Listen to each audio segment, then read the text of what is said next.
Hello everyone, I'm Saket Bajpayee, Director of Prayas Physics Classes, Dehradun. Let's have a look at the question of the day. Today's question is of the topic mechanics, and the question says a heavy flexible inelastic chain of length capital L is placed almost symmetrically onto a light pulley which can rotate about a fixed axle as shown in the figure. What will the speed of the chain be when it leaves the pulley? मैं आपको बता दूं कि ये सवाल बहुत ही अच्छा सवाल है। जितना आसान आपको लग रहा है उतना आसान नहीं है ना। और वो कहाँ पर दिक्कत आ रही है वो भी मैं आपको थोड़ी देर में बताऊंगा।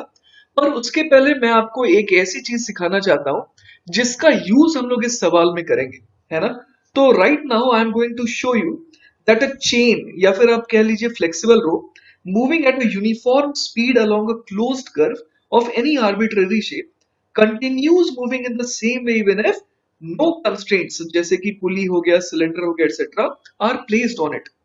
तो वही मैंने यहाँ पर देखिए एक डायग्राम बनाया है और मैंने अलग अलग लोकेशंस के देखिए अलग अलग यहाँ पर जो पॉसिबल सर्कल्स है ना, वो दिखाने की कोशिश की है। आप समझ पा रहे हैं कि कोई भी रैंडम कर्व अगर रहे तो अलग अलग जो है रेडियस ऑफ कर्वेचर क्या आएगा, अलग अलग आएगा। All right, so consider a chain जो मैंने डायग्राम में शो किया है moving steadily along some closed winding space curve at speed v, है ना। The force stretching the chain has to have the same magnitude, let us say कि उसको मैंने नाम दे दिया कैपिटल F एवरीवेयर, है ना। Why? Because the tangential acceleration of its links is zero. मैंने ऑलरेडी मेंशन कर दिया कि किस तरीके से जा रहा है, कांस्टेंट स्पीड v से। तो अब हम लोग क्या कर सकते हैं, यहाँ पर एक छोटा सा एलिमेंट ले सकते हैं, ठीक है। तो उस एलिमेंट के लिए मैं कह सकता हूँ कि the radius of curvature of the chain of mass पर unit length rho is capital R at some point, है ना। कहीं पर भी मैंने capital R radius of curvature वाला कोई छोटा सा एलिमेंट ले लिया चेन का।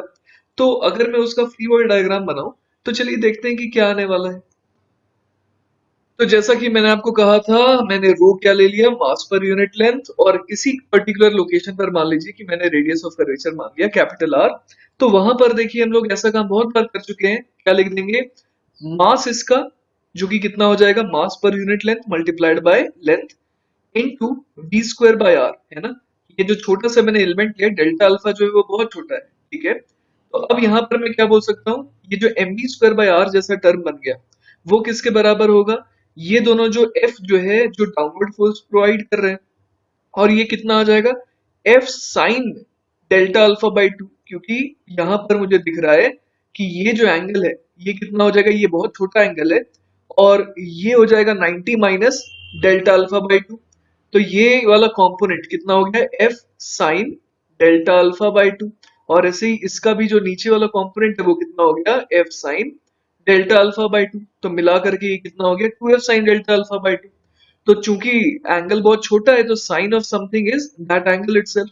तो यहां से मैंने इसको किसके बराबर कर दिया, एफ डेल्टा अल्फा की। ऑल राइट, तो यहां से अपने को कैपिटल एफ की वैल्यू मिल गई है ना। कैपिटल एफ की वैल्यू कैसे आ जाएगी, डेल्टा अल्फा से डेल्टा अल्फा कैंसिल आउट हो गया, आर से आर भी देखिए कैंसिल आउट हो गया, तो ये कितना बन गया, सिंपली रो वी स्क्वायर, है ना।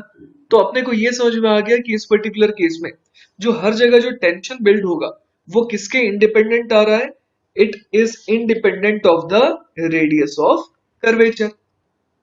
तो हम लोगों ने क्या सीखा यहाँ पर कि किसी भी रैंडम शेप में चेन जो है इस तरीके से ट्रेवल करती जा सकती है, और उस केस में यहाँ जो resultant of these tangential forces है ना, कैपिटल एफ जो जिससे मैंने शो किया है, it is does the right force to make the chain curve as it does at the given place, है ना। जैसा कि हम लोग इस डायग्राम में देख पा रहे हैं कि यहाँ पर जो फोर्स एफ है उसका रोल क्या रह गया, वो उसके डायरेक्शन को मेंटेन किए हुए by providing it the required the correct amount of centripetal force.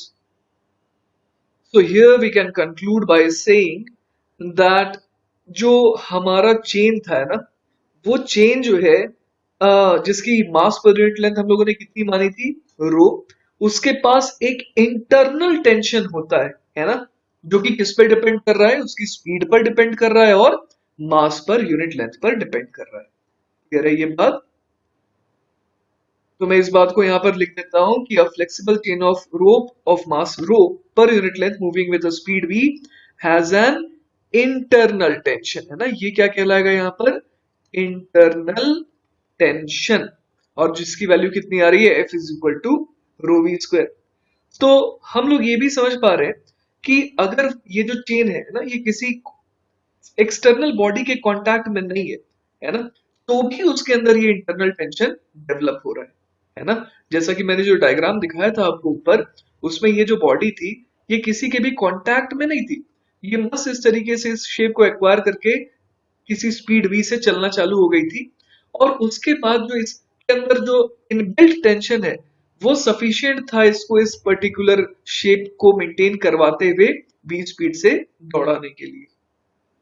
तो चलिए धीरे धीरे अब एक कनेक्शन ड्रॉ करते हैं between the theory that we have just studied and the सवाल जिस पे हमें जाना है ना। तो जैसा कि हम लोग इस फॉर्मूले को देख पा रहे हैं, हमारे को क्या समझ में आ रहा है? हमारे को समझ में आ रहा है कि it can be noted that this result is independent of the radius of curvature capital R of the arc formed. So ये जो फॉर्मूला है it can also be applied to chains और ropes moving in a straight line, और वहां पर हम लोग are को क्या ले सकते हैं formally? It can be taken as infinite, है ना। इतना ज्यादा फ्लैटेंड हो गया कि उसका रेडियस ऑफ कर्वेचर क्या हो जाएगा? हम लोग कह देंगे कि इनफाइनाइट हो गया। तो अगर अब अपने सवाल को देखें तो इस केस में हमारे को ये समझ में आ रहा है कि होने क्या वाला है यहाँ पर मान लीजिए ये वाला हिस्सा नीचे जा रहा है, ये वाला हिस्सा ऊपर जा रहा है। तो अब जैसे जैसे ये हिस्सा ऊपर जाता जाएगा, ये हिस्सा नीचे जाता जाएगा, इनकी स्पीड्स बढ़ती ही चली जाएगी, राइट। तो एक ऐसी वेलोसिटी एक्वायर हो सकती है जब क्या हो जाए, जब ये जो वेलोसिटी एक्वायर हुई वो इतनी सटीक हो कि ठीक यहाँ पर इस पर्टिकुलर शेप को मेंटेन करने के लिए उसको इस पुली की जरूरत ही ना पड़े। तो चलिए मैंने वो पर्टिकुलर किस केस बना लिया जब ये मान लीजिए अपने ओरिजिनल लोकेशन से x ऊपर चली गई और ये अपने ओरिजिनल लोकेशन से x नीचे चली गई, और इस समय मैं मान रहा हूं कि जस्ट यहाँ पर क्या हो गया, पुली की जरूरत ही नहीं पड़ी उसको ये वाला शेप मेंटेन करने के लिए, मतलब नॉर्मल रिएक्शन क्या हो गया, जीरो हो गया। तो इस समय हम लोग जो इंटरनल टेंशन कह सकते हैं वो कितना कह सकते हैं, F बराबर रो वी स्क्वायर। ये तो अभी अभी हम लोगों ने डिराइव करा है। इसके अलावा चलिए अब इन दोनों साइड्स का है ना, जो लेफ्ट वाला पार्ट है और जो राइट वाला पार्ट है, इन दोनों का चलिए फ्री बॉडी डायग्राम बनाते हैं। तो चलिए सबसे पहले हम लोग बनाते हैं लेफ्ट वाले पार्ट का फ्री बॉडी डायग्राम। मैंने यहाँ पर L/2 शो कर दिया ताकि आपको ये याद हो कि ऑलमोस्ट इसकी लेंथ कितनी थी लेफ्ट वाले पार्ट की, L/2 थी शुरुआत में, लेकिन अब ये लेंथ कितनी रह गई, सिर्फ L/2 माइनस एक्स, करेक्ट है। तो अब मुझे ये पता है कि मैंने माना कि इस पूरे का एक्सेलरेशन ऊपर की तरफ है।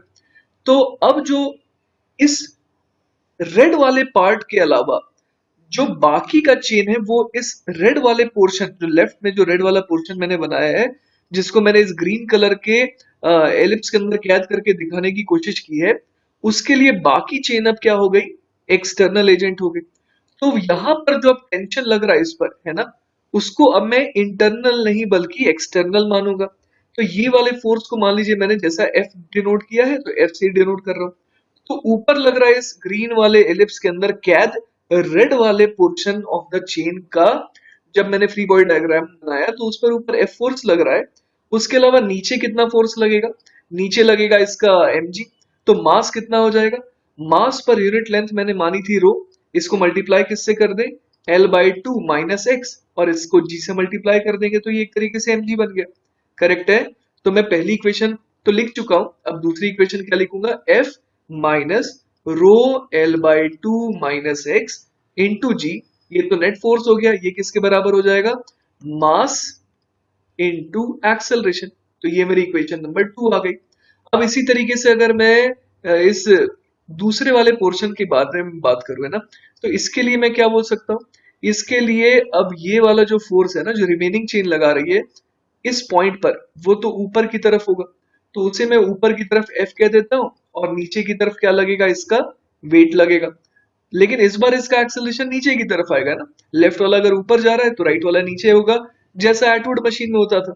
तो अब मैं क्या लिख सकता हूं, अब मैं लिख दूंगा रो, मतलब कि rho into L/2 plus x into g minus capital F is equal to हो जाएगा rho multiplied by L/2 plus x into a. ये मेरी हो गई तीसरी इक्वेशन, करेक्ट है। तो अब तक 3 इक्वेशन मेरे पास आ चुकी है, और अब मुझे सिंपली इन्हें सॉल्व करना चाहिए। तो चलिए अब इन दोनों इक्वेशन को हम लोग क्या करते हैं, 2 और 3 को डिवाइड कर देते हैं ताकि ये ए जो है वो एलिमिनेट हो जाए, है ना। तो वही मैंने इन दोनों को डिवाइड किया और यहाँ पर एफ के बजाय मैंने क्या रख दिया, रो वी स्क्वायर। तो चलिए इसे और ज्यादा सॉल्व करने की कोशिश करते हैं, क्या आ रहा है। ये आ जाएगा L by two plus x whole multiplied by v square minus आगे क्या आ जाएगा, L by two minus x into g. और राइट हैंड साइड में क्या आ जाएगा, राइट हैंड साइड में आ जाएगा L by two minus x whole multiplied by L by two plus x into g minus v square. Correct है यहाँ तक। चलिए तो मैंने बहुत सिंपल मैथमेटिक्स का यूज करके इसे फर्दर सॉल्व करने की कोशिश की। आप स्क्रीन को पॉज करके कैलकुलेशंस चेक कर सकते हैं। तो मेरे पास जो अभी इक्वेशन आई वो फाइनली ये आई, है ना।